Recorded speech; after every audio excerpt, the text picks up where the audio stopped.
লোকদের জীবনে একটা জিনিস জানা দরকার আছে, যখন আমরা প্রভুতে চলি, ঈশ্বরের বাক্যকে শুনি, বাইবেল বলছে চোর আসে চুরি আর বধ আর বিনাশ করার জন্য, কিন্তু যীশু খ্রিস্ট এসেছে জীবন দেওয়ার জন্য।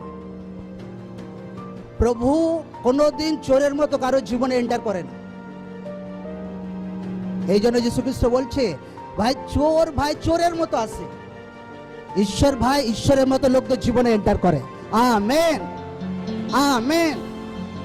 ঈশ্বর আপনাকে ঈশ্বরের মতো আপনার জীবনে আসে, আপনাকে বাক্য শোনায় মণ্ডলীতে, বড় বড় কার্য দেখায়, আপনাকে আপনার জীবনকে স্পর্শ করে, আপনার আত্মাতে ঠক ঠক ঠক করে বারবার আঘাত মারতে থাকে যে আমি জীবিত ঈশ্বর আছি, আমি জীবিত ঈশ্বর আছি, তোমার হৃদয়ে আসতে যাচ্ছি, আমাকে যদি নিজের জীবনে উদ্ধার করতে সময় গ্রহণ করো, আমার মিরাকেলকে, আমার কাজকে, আমার উদ্ধারকে তোমার জীবনে দেখাবো। আমেন।